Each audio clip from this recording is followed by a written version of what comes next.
Good morning students. आज हम lesson number 11 start करेंगे। वायुमंडल में जल। हमें पता है वायुमंडल क्या है।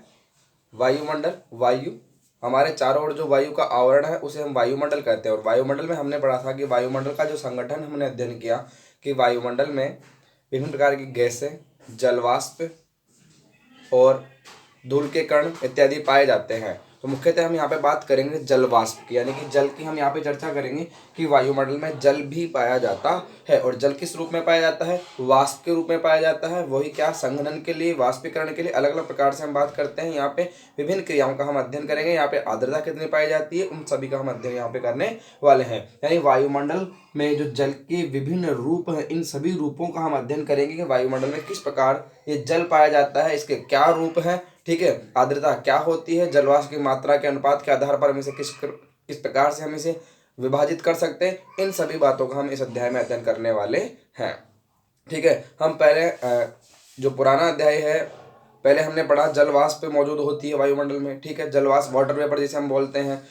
और वायुमंडल में आयतन 0 से लेकर 4% तक की भिन्नता पाई जाती है। देखा है कि जो प्रश्न है यहाँ पे कि वायुमंडल के आयतन में 0 से लेकर 4% तक की भिन्नता पाई जाती है। मौसम की परिघटना में इसका महत्वपूर्ण योगदान होता है, यानी जलवाष्प का बड़ा ही योगदान होता है। देखो, दो शब्द आते हैं यहाँ पे, एक तो आता है मौसम और एक आता है जलवायु।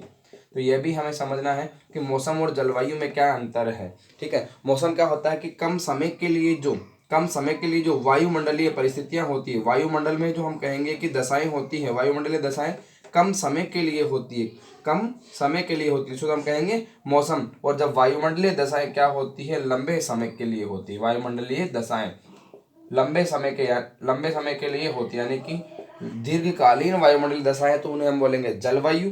ठीक है, और कम समय अल्पकालीन जो वायुमंडलीय दशाएं उसे हम बोलेंगे मौसम। तो मौसम जैसे कि हम बात करते हैं, हर 3 महीने में मौसम बदल जाता है, गर्मी सर्दी। ठीक है, और जलवायु लंबे समय से इस प्रकार के यहाँ पे उष्णकटिबंधीय जलवायु पाई जाती है, मानसूनी जलवायु पाई जाती है। तो ये क्या हो जाएगा ना, जलवायु। इस प्रकार हम मौसम और जलवायु परिवर्तन या अंतर स्पष्ट करेंगे। और एक और हम जलवायु की परिभाषा जो ले सकते हैं कि मौसम की औसत दशा को क्या कहा जाता है ना, जलवायु कहा जाता है। इस प्रकार मौसम और जलवायु को अलग करके पढ़ेंगे। ठीक है, इसके अलावा इस अध्याय में हम विभिन्न बातों का जो अध्ययन करेंगे कि जल वायुमंडल में 3 अवस्थाओं में पाया जाता है, ठोस, द्रव और गैस। ठीक है, गैस अवस्था में, द्रव अवस्था में और ठोस अवस्था में। ठोस अवस्था यानी कि बर्फ की अवस्था है, बर्फ के रूप में पाया जाता है। द्रव अवस्था यानी कि पानी के रूप में, जल के रूप में। और गैस अवस्था यानी कि जल वाष्प के रूप में। इस प्रकार से हम जल की बात करते हैं। जल 3 अवस्था में हमें मिलता है, द्रव, जल, पानी, ठीक है, और गैस, जल वाष्प। और ठोस की हम बात करें तो बर्फ के रूप में। इस प्रकार से जल पाया जाता है, यानी कि जल विभिन्न रूपों में यहाँ पे अवस्थाओं में मिलता है। वायुमंडल में आर्द्रता, जलाशयों में वाष्पीकरण, पौधों में वाष्पोत्सर्जन से होती है। तो विभिन्न प्रकार से हम इस अध्याय में कि वाष्पीकरण, वाष्पोत्सर्जन, संघनन, वर्षा, ये क्या क्रियाएं होती हैं, इन सभी का हम विस्तार से अध्ययन करेंगे। ठीक है, सबसे पहले हम बात करते हैं आर्द्रता की। आर्द्रता क्या होती है कि वायु में उपस्थित जो जलवाष्प की मात्रा होती है, ठीक है, वायुमंडल में उपस्थित जो जलवाष्प की, वायुमंडल में जलवाष्प की मात्रा कितनी है, इसे ही क्या कहा जाता है, आर्द्रता कहा जाता है। क्या कहा जाता है, आर्द्रता कहा जाता है। ठीक है, मात्रात्मक दृष्टि से विभिन्न प्रकार से हम व्यक्त कर सकते हैं, अलग अलग प्रकार से हम पढ़ते हैं। जैसे कि हम बात करें निरपेक्ष आर्द्रता क्या होती है, सापेक्ष आर्द्रता क्या होती है। आर्द्रता यानी कि जो जलवाष्प उसे आर्द्रता कहते हैं, लेकिन अलग अलग प्रकार से हम इसको विभाजित अगर हम करते हैं कि निरपेक्ष आर्द्रता और सापेक्षिक आर्द्रता, तो वायुमंडल में उपस्थित जल वाष्प की जो वास्तविक मात्रा है कि कितनी यहाँ पे अभी एक्चुअल में जो मात्रा है, वास्तविक मात्रा है, उसे तो कहा जाता है निरपेक्ष आर्द्रता। क्या कहा जाता है, निरपेक्ष आर्द्रता कहा जाता है। और एक कहा जाता है सापेक्ष आर्द्रता। सापेक्ष मतलब तुलना करना सा हो जाता है। ठीक है, तो सर्वप्रथम हम बात करें जो मौजूद है, वास्तव में जितनी मात्रा मौजूद है उस तापमान में, उसे तो क्या कहा जाएगा, यहाँ हम बात करें कि वायुमंडल में उपस्थित जल वाष्प की जो वास्तविक मात्रा है उसे क्या कहा जाता है, निरपेक्ष आर्द्रता कहा जाता है। हवा में प्रति इकाई आयतन में जल वाष्प का वजन है, इसे ग्राम प्रति घन मीटर में व्यक्त किया जाता है। तो इसका मात्रक याद रखेंगे, ग्राम प्रति घन मीटर। ठीक है, इसका मात्रक याद रखेंगे। निरपेक्ष आर्द्रता को हम मापने के लिए क्या काम में लेते हैं, मात्रक ग्राम प्रति घन मीटर। ठीक है, तो प्रति इकाई आयतन में जलवाष्प का वजन है, इसे ग्राम प्रति घन मीटर में मापा जाता है। तो जल निरपेक्ष आर्द्रता को मापने के लिए ग्राम प्रति घन मीटर। ठीक है। आगे हम बात करें कि हवा द्वारा जलवाष्प को ग्रहण करने की क्षमता पूरी तरह से तापमान पर निर्भर करती है और निरपेक्ष आर्द्रता पृथ्वी की सतह पर अलग अलग स्थानों पर अलग अलग हो सकती है, क्योंकि जहाँ पे तापमान अलग होगा तो तापमान क्या करेगा, आर्द्रता को प्रभावित करेगा। सिंपल सी बात है, तापमान ज्यादा होगा तो वहाँ पे आर्द्रता ज्यादा हो सकती है, ठीक है। तापमान कम होगा तो आर्द्रता वहाँ पे उसकी जो सहन करने की, या हम कहेंगे कि अब्जॉर्ब करने की क्षमता कम होगी। तो अलग अलग प्रकार से विभिन्न जो पृथ्वी के स्थान है अलग अलग जगह पर निरपेक्ष आर्द्रता अलग अलग पाई जाती है, ठीक है। आगे हम बात करें कि इस प्रकार से अलग अलग पाई जाती है तो तापमान किस प्रकार प्रभावित करता है, तो हम बात कर लेते हैं सापेक्षिक आर्द्रता की।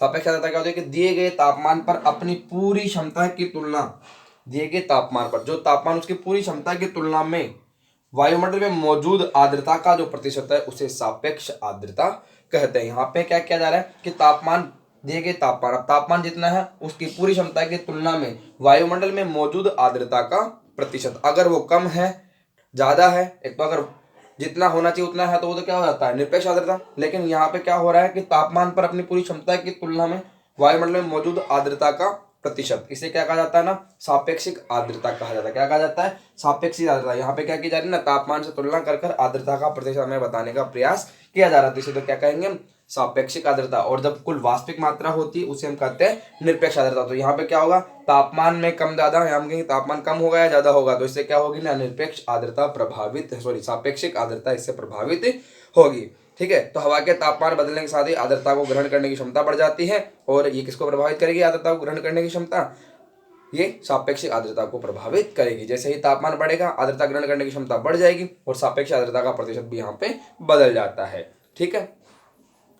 एक निश्चित तापमान पर जलवाष्प से पूरी तरह पूरित हवा को संतृप्त हवा कहा जाता है। देखो यहाँ पे वायु है संतृप्त वायु, कि जलवाष्प की हम बात करते हैं, जलवाष्प उस हवा में जितनी मात्रा, यानी कि होता है ना कपड़ा गीला होता है, ठीक है, उसे इतना गीला कर दो कि वो पूरी तरह से हो जाए, और फिर भी अगर उसमें क्या हो रहा है ना, गीलापन यानी वाष्प उसमें आता जा रहा है तो क्या होगा, पानी नीचे टपकने लगता है। तो एक ऐसी स्थिति, ठीक है, एक ऐसी स्थिति की जलवाष्प पूरी तरह से भर जाए, जैसे कि हम बात करेंगे वायु के कारण इसमें जलवाष्प पूरी तरह से भर जाए, कि अब और जलवाष्प आती है तो क्या नहीं कर पा रही है, वायु इसे सहन नहीं कर पा रही है। ऐसी पूरित हवा को ही क्या कहा जाता है, संतृप्त वायु कहा जाता है। क्या कहा जाता है, संतृप्त वायु कहा जाता है। और हवा का जो हम बात करते हैं कि हवा जो संतृप्त होती है जिस बिंदु पर होती है उसे कहा जाता है औशांक बिंदु। क्या कहा जाता है, औशांक बिंदु।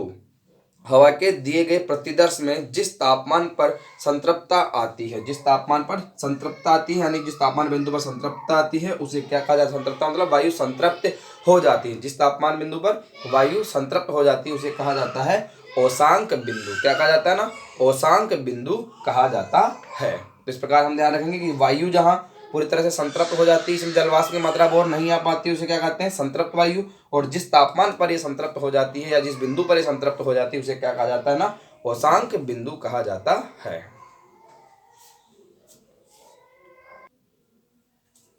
तो वापस से रिवाइज करेंगे, आर्द्रता क्या होती है, हवा में उपस्थित जो जलवाष्प की मात्रा है उसे क्या कहते हैं, आर्द्रता कहते हैं। वायुमंडल में उपस्थित जलवाष्प की जो वास्तविक मात्रा है, ठीक है, एक्चुअल जो पोजीशन है उसे क्या कहा जाता है, निरपेक्ष आर्द्रता कहा जाता है। क्या कहा जाता है, निरपेक्ष आर्द्रता कहा जाता है। सापेक्ष आर्द्रता क्या होती है कि दिए गए तापमान पर अपनी पूरी क्षमता की तुलना में वायुमंडल में मौजूद आर्द्रता का प्रतिशत, अगर तापमान बढ़ जाएगा तो आर्द्रता का हम कहेंगे कि वहां पर जलवाष्प प्राप्त करने की क्षमता बढ़ जाती है ना, ठीक है, इसे क्या कहा जाता है, सापेक्ष आर्द्रता कहा जाता है। और जो वायु पूरी तरह से संतृप्त हो जाती है कि अब वो जलवाष्प को सहन नहीं कर पाएगी, ऐसी जो स्थिति हो जाती है कि पूरी तरह से पूरित वायु को ही संतृप्त वायु कहते हैं। और जिस बिंदु पर वायु संतृप्त होती है उसे ही क्या कहा जाता है, औशांक बिंदु कहा जाता है।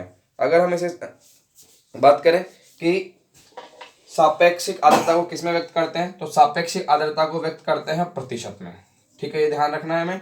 और निरपेक्ष आर्द्रता को हम व्यक्त करते हैं ग्राम प्रति घन सेंटीमीटर में, ग्राम प्रति घन सेंटीमीटर में। और सापेक्ष आर्द्रता को हम प्रदर्शित करते हैं प्रतिशत में।